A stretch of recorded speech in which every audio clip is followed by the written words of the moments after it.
नमस्कार साथियों, किसी भी आयु वर्ग के ही क्यों ना हो, अगर आप भी चाह रहे हो अपना जन्म प्रमाण पत्र बनवाना, तो किसी भी एज के आप क्यों ना हो, आप जन्म प्रमाण पत्र बनाना पहले से काफ़ी ज़्यादा आसान हो गया है। और आप ये बिल्कुल भी ना सोचें कि अगर अब आप जन्म प्रमाण पत्र बनवाओगे तो उसके क्या यूज़ होंगे और कितना ज़्यादा आपको परेशानी होगी। यूज़ तो होंगे अभी आगे आने वाले समय में, और परेशानी भी बिल्कुल नहीं होगी। बहुत ही आसान तरीके से आप इसे बनवा सकते हो। उसी के बारे में पूरा प्रोसेस आज की इस वीडियो में मैं आपको बताऊंगा। वीडियो ध्यान से देखिएगा ताकि आपको पूरी जानकारी पता चल पाए। तो चलिए बिना किसी देरी के अपनी इस वीडियो को स्टार्ट करते हैं।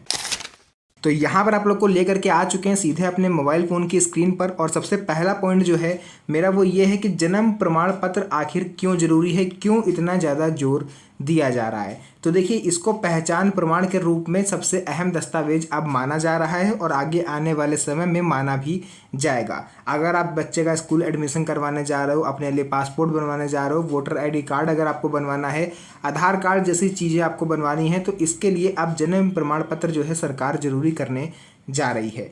2025 में केंद्र सरकार और राज्य सरकारों के द्वारा वोटर आईडी वेरिफिकेशन जैसे राष्ट्रीय पहचान संबंधित कार्यों में जन्म प्रमाण पत्र की मांग की जा रही है। साथियों, आपको मैं बता दूं कि अभी हाल ही में आप देख रहे हो विधानसभा चुनाव होने वाले हैं बिहार में, और वहां पर लाखों की संख्या में फर्जी वोटर पकड़े जा रहे हैं। यानी कि उन्होंने फर्जी वोटर आईडी कार्ड बनवा रखा है, जिस वजह से ये क्लियर हो गया है कि आने वाले समय में वोटर आईडी कार्ड को आपकी नागरिकता का ठोस सबूत नहीं माना जाएगा। अब आपके पास जन्म प्रमाण पत्र होना जरूरी है, क्योंकि जन्म प्रमाण पत्र ही एक ऐसा दस्तावेज है जो आपके भारत के नागरिक होने का ठोस सबूत है। तो वहाँ पर तो वेरिफिकेशन स्टार्ट हो चुका है, हर व्यक्ति का घर घर जाकर वेरिफिकेशन किया जा रहा है और सभी की पात्रताएं जो है वो जांची जा रही हैं। दूसरा, नई व्यवस्था 2025 में अब ऐसा क्या है। अब किसी भी उम्र का व्यक्ति, चाहे 70 साल का हो, चाहे 80 साल का हो, चाहे 90 साल का हो और चाहे 5 साल का हो, जन्म प्रमाण पत्र आसानी से बनवा सकता है। भारतीय कानून के अनुसार अब 45 वर्ष के बाद भी जन्म प्रमाण पत्र बनवाना संभव है। ऐसा माना जाता है कि अगर आपकी एज एक बार 30, 35, 40 साल तक हो गई तो फिर जन्म प्रमाण पत्र बनवाना असंभव सा हो जाता है। रीज़न ये है कि उसका आपको डेटा नहीं मिलता। अगर आप कहीं अस्पताल में जाते हो जहां आपका जन्म हुआ था, तो हो सकता है कि वो अस्पताल ही आपको ना मिले। अगर मिल भी जाए तो ये ज़रूरी नहीं है कि आपके सभी दस्तावेज वहाँ पर हो, पुराना रिकॉर्ड वहाँ पर हो। तो ये चीज़ आपको ध्यान देनी है।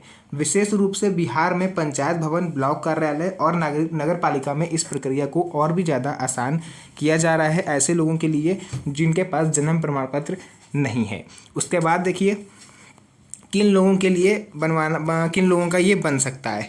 नवजात यानी छोटे बच्चे जो 5 साल तक हैं, कोई भी प्रूफ नहीं होता उनके पास, लेकिन स्थानीय मुखिया, सरपंच या वार्ड सदस्य का लेटर पैड प्रमाण पत्र चलेगा। अब जैसे कोई 5 साल का बच्चा है, 3 साल का बच्चा है, तो उसके पास तो कोई डॉक्यूमेंट होता नहीं है। ऐसे में उसका जन्म प्रमाण पत्र कैसे बनेगा? तो या तो उसके माँ बाप का आधार कार्ड लग जाएगा तो उसका बन सकता है। अगर नहीं आधार कार्ड माता पिता के पास भी नहीं है, या फिर कोई भी डॉक्यूमेंट आपके पास नहीं है, तो आपके अगर गाँव में कोई मुखिया है, सरपंच है, या फिर अगर आप शहर में हो तो पार्षद है, तो उसका लेटर पैड भी प्रमाण पत्र माना जाएगा। लेकिन ये जन्म प्रमाण पत्र नहीं होगा, ये केवल इस चीज़ का सबूत होगा कि ये व्यक्ति हमारे क्षेत्र का है और इसका जन्म प्रमाण पत्र बनवाया जाए। तो आपका जन्म प्रमाण पत्र जब आप भी एप्लीकेशन दोगे उसमें आपको ये लगाना पड़ेगा। बच्चे जो स्कूल में हैं यानी 5 से 18 वर्ष के, उनके पास टीसी यानी ट्रांसफ़र सर्टिफिकेट या स्कूल सर्टिफिकेट हो सकता है। माता पिता के दस्तावेजों के साथ प्रमाण पत्र बनवाया जा सकता है। अब बात करते हैं वयस्क, यानी कि जो 18 प्लस हो चुके हैं, यानी कि 18, 20, 30, 40, 80 साल के लोग जो हैं, जो वयस्क की श्रेणी में आते हैं। आधार कार्ड, ठीक है, उनके पास कौन कौन से डॉक्यूमेंट होते हैं? आधार कार्ड, वोटर का आईडी कार्ड, स्कूल सर्टिफिकेट बहुतों के पास नहीं होता, लेकिन मैक्सिमम लोगों के पास मिल जाता है 5वीं का, 8वीं का और 10वीं का। या कोई अन्य दस्तावेज भी अगर आपके पास है तो वो भी, उससे भी आप आसानी से बनवा सकते हो अपना जन्म प्रमाण पत्र। पढ़े लिखे अगर आप नहीं हो, मान लीजिए कि आपने 5वीं भी नहीं पढ़ा है, बिल्कुल आपने कुछ भी नहीं पढ़ाई करी है, आप अनपढ़ हो, तो ऐसे में आप अपने गांव के मुखिया या सरपंच का, या फिर अगर आप शहर में हो तो अपने पार्षद का लेटर पैड आपको प्रमाण पत्र के रूप में लगेगा। यानी कि आप अपने सरपंच से या पार्षद से जाके ये लिखवा लीजिए कि आप उनके क्षेत्र के निवासी हो और कितने सालों से आप रह रहे हो, ये सब चीज़ें वो लिख देगा। और आप जब भी इसके लिए आवेदन करोगे, मैंने आपको बता ही दिया, कोर्ट के माध्यम से आपका ये बनेगा, एफिडेविट वगैरह लगता है, तो वहाँ पर अब आप इसको लगा दोगे, तो ऐसे में एफिडेविट से आप बच सकते हो। उसके बाद जरूरी दस्तावेज कौन कौन से हैं, देखिए सामान्यतः जो दस्तावेज चाहिए होते हैं जन्म प्रमाण पत्र के लिए, माता और पिता का आधार कार्ड दोनों अच्छे हैं तो बेहतर है। यानी कि अगर माता पिता दोनों का आधार कार्ड है तो बेहतर है, अगर एक का भी है तो भी चलेगा। बच्चे वयस्क का पासपोर्ट साइज फ़ोटो, 2 से 4 फोटो लगेंगी। लेटर पैड प्रमाण पत्र जो अभी मुखिया सरपंच पार्षद जिसका भी आपके पास हो। अगर बच्चा स्कूल में पढ़ा है तो स्कूल टीसी और मार्कशीट आपके पास होगी तो उसको लगा दीजिएगा। साथ ही साथ 4 गवाहों के आधार कार्ड, मोबाइल नंबर और सिग्नेचर। यानी अगर आपके पास, देखिए आजकल कौन ही 4 लोग जाते हैं, अगर आपके पास 1-2 लोग भी हैं आपकी फैमिली के रिलेशन के, तो आप उनका आधार कार्ड की फ़ोटोकॉपी, उनका मोबाइल नंबर और उनके एक सिग्नेचर, उसी जैसे आधार कार्ड की फ़ोटोकॉपी आप करवाओगे तो उसी पर उनका एक छोटा सा मोबाइल नंबर लिख दीजिएगा, साइड में वो सिग्नेचर कर देंगे, वो आप अपने डॉक्यूमेंट के साथ लगाएंगे तो आपका भी जन्म प्रमाण पत्र बन जाएगा, आप किसी भी एज ग्रुप के क्यों ना हो। अब ये लेटर पैड जरूरी क्यों है, देखिए गांव में मुखिया होता है या सरपंच होता है, ठीक उसी तरह से शहरी क्षेत्र में वार्ड सदस्य यानी कि पार्षद होता है। वो आप अपने लेटर पैड में आपका जो क्या क्या चीज़ें लिखेगा और क्या क्या चीज़ें आपसे पूछेगा। देखिए आपका नाम वो पूछेगा, आपके माता पिता का नाम लिख देगा, जन्म की तारीख आपकी क्या है, पूर्ण पता यानी जन्म स्थान और इस समय आप कहाँ रह रहे हो, हस्ताक्षर करके मोहर लगा देगा। और ये इतना काम कर देगा अगर पार्षद या सरपंच, तो वो एफिडेविट के बराबर ही वर्क करेगा। या बिना दस्तावेज वाले मामलों में विशेष भूमिका निभाता है। यानी अगर आपके पास, ये जब भी यूज़ करिएगा जब आपके पास किसी तरह का कोई डॉक्यूमेंट ना हो, ना ही आधार कार्ड, ना ही पैन कार्ड, ना ही पासपोर्ट, तो ही आप इस वाले ऑप्शन को यूज़ करिएगा। अदरवाइज आप अपने आधार कार्ड को भी यूज़ कर सकते हो।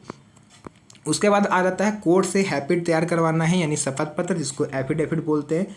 यह जरूरी तब होता है जब आपके पास पुख्ता दस्तावेज नहीं होते। 100 रुपये का स्टाम्प पेपर लगेगा, कोर्ट या गैर न्यायिक का भी चलेगा। 25 रुपये का वेलफेयर टिकट और 25 रुपये का आपदा राहत टिकट लगता है। स्टाम्प पे माता या पिता का नाम, जो भी शपथ लेगा उसके नाम से ही लेना होगा स्टाम्प पेपर। फ़ोटो आपको चिपकानी होगी, आप अगर बच्चे का बनवा रहे हो तो बच्चे का, अगर आप अपना बनवा रहे हो तो अपना। पूरे विवरण को एक एडवोकेट से टाइप करवाना है, आपको नोटरी जिसको बोलते हैं वो टाइप करेगा, जहाँ कहाँ पर आपका जन्म हुआ, किस स्थान पर हुआ, कितने बजे हुआ, पिता का क्या नाम है, माता का क्या नाम है, ये सब जन्म स्थान क्या है ना, क्यों कौन से शहर में हुआ, किस दिन, मतलब कि कौन से ईयर में हुआ, ये सब चीज़ें वो लिख देगा। उसके बाद आपको डिक्लेरेशन, सेल्फ डिक्लेरेशन करना पड़ेगा कि आपने जो जानकारी दी है वो सही है। उसके बाद यही आपका जो एफिडेविट है ये एसडीओ यानी कि अनुमंडल अधिकारी से सत्यापित करवाकर ये मान्य हो जाएगा। यदि बच्चा साल भर से बड़ा है तो एसडीओ से साइन कराना होगा, यदि उम्र साल भर से कम है तो नोटरी से भी काम चल जाएगा। अब बात करते हैं 4 से 5 गवाह जरूरी क्यों हैं। देखिए जन्म प्रमाण पत्र के लिए गवाहों का नाम, गवाहों के पिता का नाम, आधार कार्ड और मोबाइल नंबर लगता है। गवाहों का आधार कार्ड अटैच करना होगा, साथ में कार्ड पर हस्ताक्षर भी आप उनको करने होंगे। एक ही परिवार के सदस्य हो सकते हैं, दादा, चाचा, ताऊ, दादी, पड़ोसी, किसी को भी आप ले जाओ गवाह बना के तो भी चलेगा, कोई ज़रूरी नहीं कि कोई दूसरा व्यक्ति लेके जाना है। गवाह बनाते समय ध्यान रखें माता पिता गवाह में शामिल नहीं माने जाएंगे, क्योंकि वो बच्चे के खिलाफ कभी भी झूठ नहीं बोलेंगे। उसके बाद आवेदन पत्र भरना और समर्पण। पंचायत भवन, ब्लॉक, नगर निगम से जन्म प्रमाण पत्र का फॉर्म आपको ले लेना है जा करके। उसमें क्या क्या भरना है, बच्चे का नाम, जन्म की तारीख, वजन यानी नवजात के लिए कितने किलो का है, अगर छोटा बच्चा है तो, माता पिता का नाम, पता आदि सब भर दें। 6 आधार कार्ड लगेंगे, 4 गवाहों के और माता पिता के। अगर गवाह आपके पास 2 हैं तो 2 के आधार कार्ड, बाकी माता पिता के। और सभी पर जिस भी व्यक्ति का आधार कार्ड है उसका सिग्नेचर जरूरी है। सब फॉर्म के साथ न्यायालय का एफिडेविट जो है वो दस्तावेज के साथ आपको संलग्न करके ब्लॉक में या पंचायत ऑफिस में आपको जमा कर देना है। अब बात करते हैं प्रमाण पत्र बनने में कितना समय लगेगा। औसतन 10 से 15 कार्य दिवस में ये जारी कर दिया जाता है, लेकिन कुछ जगहों पर उसी दिन या 2 दिन में भी मिल सकता है। पंजीकरण की स्थिति जानने के लिए ब्लॉक या पंचायत में जाकर के आपको जानकारी प्राप्त करते रहनी है कि आपका रजिस्ट्रेशन हुआ है तो आपका इसमें स्टेटस क्या है। क्या यह प्रक्रिया ऑनलाइन संभव है? किसी भी तरीके से हम ऑनलाइन इसे बना सकते हैं? तो फिलहाल बिहार सरकार की वेबसाइट के जरिए आप इसको ऑनलाइन बनवा सकते हो, क्योंकि वहाँ पर अभी विधानसभा चुनाव होने हैं तो सरकार के पास इतना टाइम नहीं है कि वो ऑफलाइन प्रोसेस अपनाए, क्योंकि ऑनलाइन की तुलना में ऑफलाइन प्रोसेस जो है वो काफ़ी ज़्यादा लंबा होता है। इसलिए बिहार में फ़िलहाल अभी इसके लिए ऑनलाइन सुविधा चालू है। लेकिन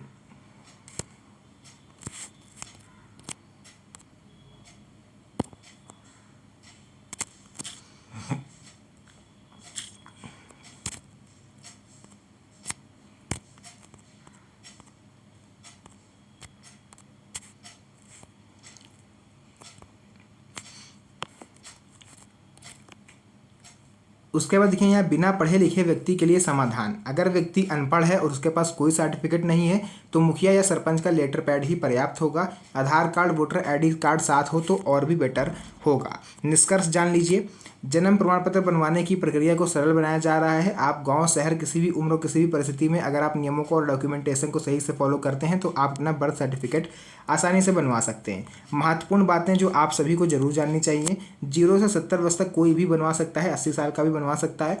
गवाह प्रमाण पत्र कोर्ट से सत्यापन जरूरी है। पढ़ा लिखा नहीं है तो सिर्फ लेटर पैड से बन जाएगा। डॉक्यूमेंट नहीं है तो भी समस्या नहीं है, सत्यापित प्रमाणित प्रमाण पत्र ले आइए। ऑनलाइन भी संभव है लेकिन ऑफलाइन ज़्यादा असरदार होगा। तो फिलहाल देखिए, जो भी चीज़ें थी, जो भी इससे रिलेटेड न्यूज़ थी वो मैंने आपको बता दी है। तो फिलहाल के लिए आज की इस वीडियो को यहीं पर एंड करेंगे। वीडियो को अपने दोस्तों के साथ शेयर करिएगा ताकि वो भी इस बारे में जान पाएँ। तो मिलते हैं आप सभी से नेक्स्ट वीडियो में एक और अच्छी इंटरेस्टिंग मज़ेदार वीडियो के साथ। तब तक के लिए धन्यवाद। जय हिंद।